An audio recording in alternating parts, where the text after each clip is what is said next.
Hello mga kabibig! Welcome back sa aming bagong YouTube channel. Ito ang pinakamaingay na YouTuber sa balat ng YouTube. Ako si Kabibig, maglabag-labag na daw with evidence. So ito na kabibig ha. Para yatang sinisisi ni BBM ang mga Pinoy kasi nagkasakit siya, overwork si BBM. At hindi na natutulog, palagi na nagtatrabaho. Hala ka, kung hindi natutulog si BBM, paano siya makakuha ng energy knowing matanda na siya? Tapos hindi na kaya-kayang katawan. Grabe naman si BBM. Uy. Talagang ginagawa lahat para sa Pilipino. Kaya ngayon, yung iba, habang pinapanood ang video interview ni Claire Castro kay BBM, parang feeling nila sinisisi niya ang mga Pilipino. Sinisisi niya ang problema ng Pilipinas.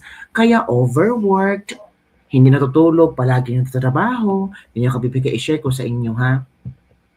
Ito yung statement na kung saan, mabibig overwork kayo sir eh. Di ba sinabi ng doktor na hinay-hinay muna? Oh, yun ka. Oh, well, yeah, of course. Lagi namang sinasabi ng doktor sa akin yun. Paano mo naman gagawin yun? Ang daming trabaho.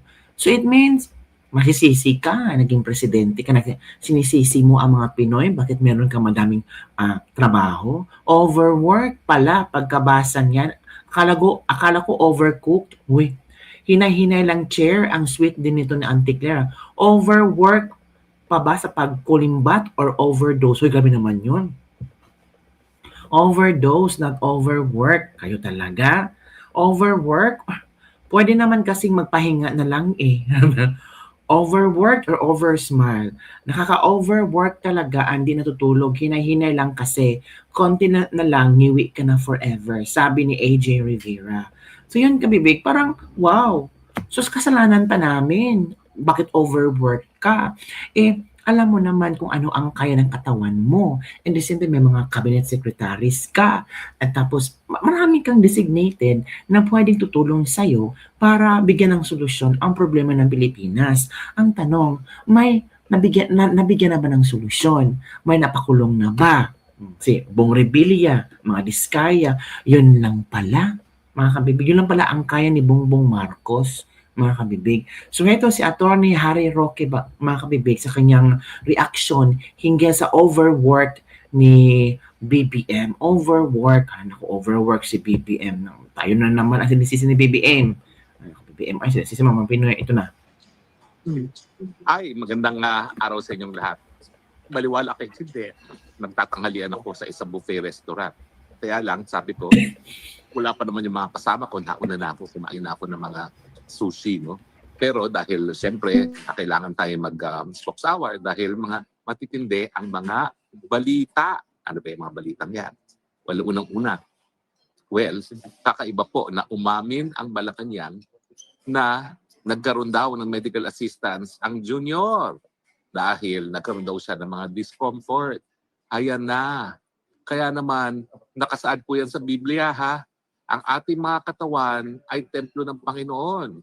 At ang mga hindi nag-aalaga sa ating mga katawan na templo ng Panginoon ay pinarurusahan. Sino ba naman kasi nagsabing magbisyo siya?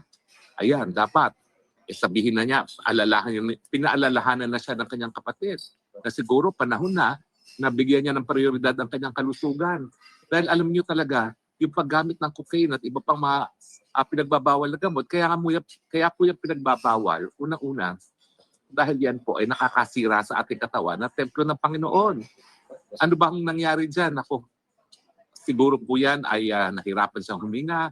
Isa po yan sa mga side effect na cocaine. Uy, ano po ni Attorney Harry Roque, ano sinasabi mo dyan?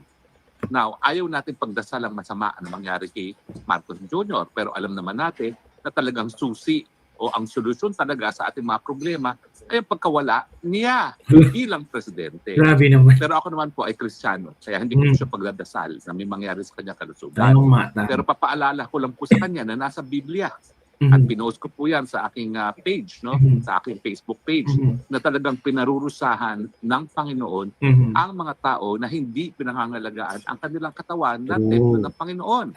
Agree. So siyempre, kung hindi ka naman Kristiyano, kapag inabuso mo yung katawan mo, alam mo namang pinagbabawal dahil nakakasira sa katawan at sa Oo. pag-iisip at Oo. patuloy ka sa bisyo, Aha. talaga ikaw na ang gumawa ng dahilan para masira ang iyong katawan at matigok. Hala, Wala nang ibang matigok tao may talaga. kasalanan dyan. Grabe. Hari nawa, wag naman sana mangyari sa kanya yan dahil tayo Kristiyano nga. Pero, kinakailangan talaga gawin na niya yung sinabi ng kanyang ate. Magpa-hair for Kinakailangan na niya magbitiw sa pwesto, tutukan magbitiw ng pala. kanyang kalusugan, magparehab, Hala sa ganun, mapahaba pa ang buhay niya. Agoy. Alam mo, konti lang naman ang tanda sa akin ng ating bangag na presidente. Oo. Ako, ang ninanais ko na lang ngayon dahil ako isisenta na, wala na akong ibang hinahangad kundi makita ko sana yung aking mga apo at Mhm. gaya ng aking lolo, makita ko na matapos man lang sa kolehiyo ang mga apo ko Mhm. at mailagay sa tamang buhay Mhm. yung aking mga apo. Kasi Mhm. tapos na yung mga anak ko eh.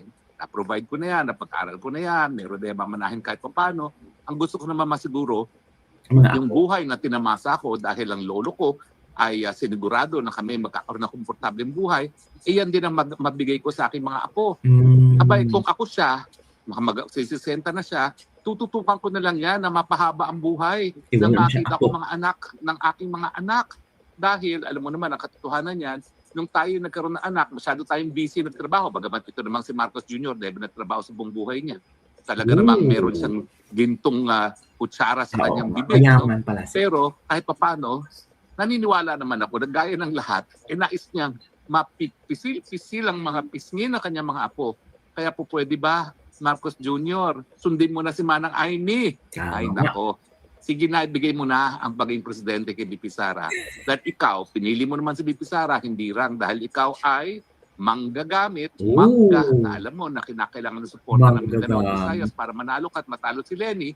Pero at the same time, alam mo rin, kaya ni BP Sara ang pagiging presidente. Correct. Kung ikaw nga nababangag-bangag, kahit pa paano, nakatapos ka ng halos 4 na taon. Wala nga lang nangyari sa Pilipinas. Naging mahirap nga lang ang buhay ng Pilipinas. Naging all-time low nga lang ang balor ng piso na sinyales na walang tiwala ang tao sa iyong pamumuno. Agoy. Alam mo ba yung balor ng piso, yung balor ng ating stock market, lahat yan sukat. Kung may tiwala pa ang tao sa iyo, Agoy. wala Sakit na. lang siya sabing. At hayan, bumibigay na nga yung katawan. Bakit mo pa aantayin na matigok ka? Wala matikok talaga. Kung ako ikaw, pangalagaan mo na yung katawan mo, gaya ng sinabi ni Manang Aimee. Mhm. At yun na nga, antayin mo na lang na magkaroon ka ng apo at maging maligaya ka Mhm. na alagaan yung mga apo. Correct, correct. Ano pa bang gugustuhin mo? O, naging presidente ka na. Bagamat yung tatay mo sinuka ng bayan o binigyan ng pagkakataon, wala, you blew it. Ito naman si Manang Aimee, lahat ginagawa para wag magalit nga ang taong bayan sa pangalan ng Marcos. Well, I don't think she is successful dahil kita mo naman, negative 27 na yung standing sa approval rating. Negative na lahat. Pero pag ikay nagpapatuloy pa, pag pumilit pa na maging presidente, na hayad, bumibigay na katawan mo at matagal nang walang isipan mo, in the first place, not much there. Hello, kaya nga hindi ka natapos ng kolehiyo, talagang lalo kang kasusuklaman ng tao. Dahil lalong hihirap ang buhay pag ikaw ay nagpumilit. Kaya pwede ba? Pahinga na. Bawi na. Alam ko, parurusahan ka ng Panginoon dahil inabuso mo ang katawan mo. Pero kung ikaw naman ay magbago, maski kay 60 na halos, baka naman may pagkakataon pa, maawa pa ang Panginoon sa'yo, bigyan ka pa ng buhay nang sa ganun, ma-enjoy mo ang iyong mga apo. Pero pwede ba? Huwag ka nang managinip na kaya mo pang maging presidente. Palpak na palpak ang iyong administrasyon. At kahit anong palit mo sa mga miyembro ng gabinete, ang problema, ikaw. So kahit palitan mo pa lahat ng mga miyembro ng iyong administrasyon, hindi na magbabago yan dahil ikaw ang wala sa tamang pag-iisip at ngayon, wala sa tamang pangangatawan dahil inabuso mo ang iyong katawan sa paggamit na pinagbabawal na gamit. Diba? Obvious naman yun. O pag-usapan din po natin sandali. Abay, merong pangalawang impeachment complaint. Oh, impeachment complaint. Napabalita na naman. Tingin ko, nagsalita na rin na si Congressman Pulong Duterte and I agreed na yung unang impeachment complaint laban dito kay bangag na presidente ay kaduda-duda dahil ito ay hinain ng isang tao na nagdepensa kay First Lady.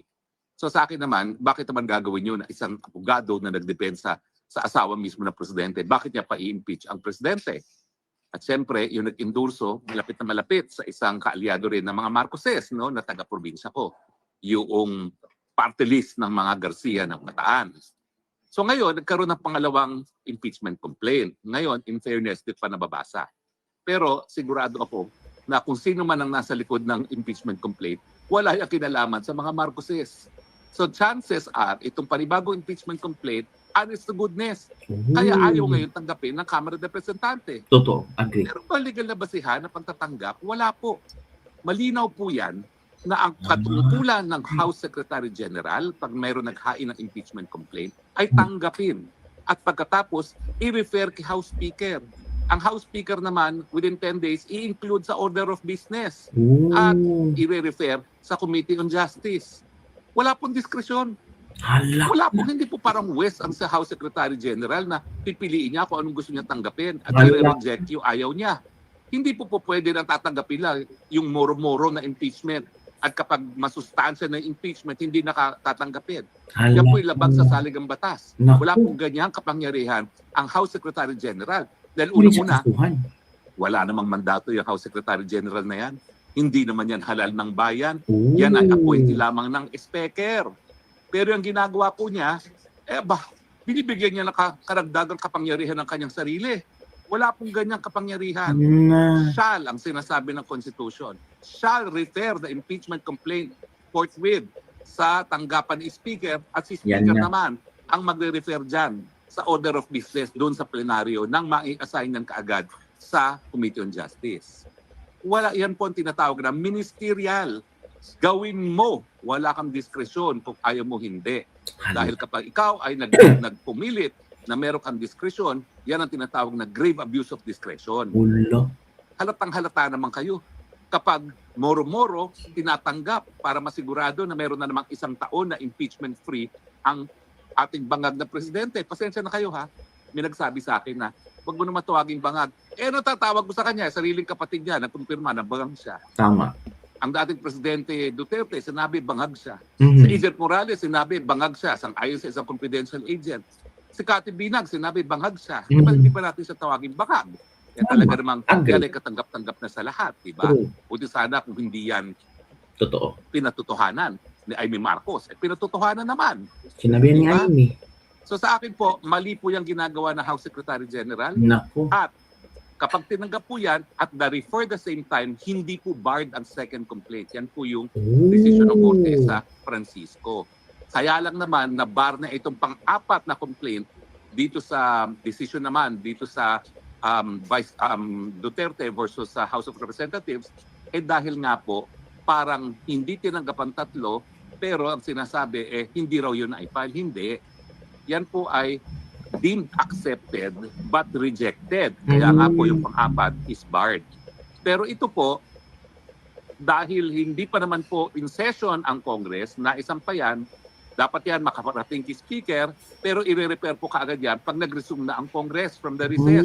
At kapag yan ay na-refer at the same time, hindi po barred ang second impeachment complaint. Kaya naman, ayaw nilang ipatanggap. Dahil alam nila na kapag merong sustansya yung second complaint at kapag hindi moro-moro yung mga nagsampa ng second complaint, kinakailangan umusad ang proseso ng impeachment. Yun. Whether that we have the numbers, hindi po natin alam yan.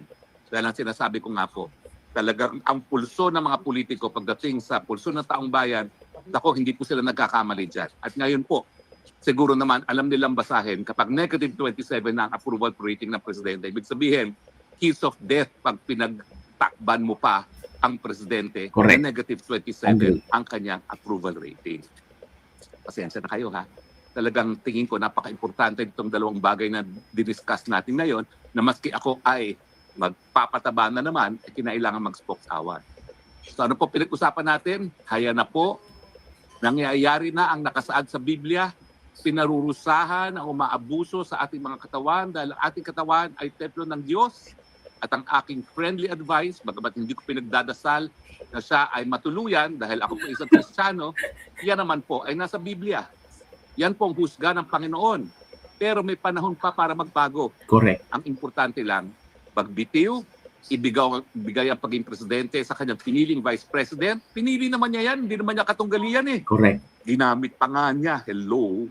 Tama. At magpagaling. Nang sa ganun, ma-enjoy naman niya ang kanyang mga apo. So, yon kabibig. Yon ang statement ni Atty. Harry Roque. Pero, alam nyo ba, may statement din si BBM. Kung akala nyo si BBM ay, walang, deadma lang, may statement si BBM. Sabi ni BBM dito, mga kabibig, huwag muna kayong masyadong ma-excite dahil it's not a life-threatening condition. Huwag kayong mag-alala. The rumors of my death are highly exaggerated. Yon kabibig.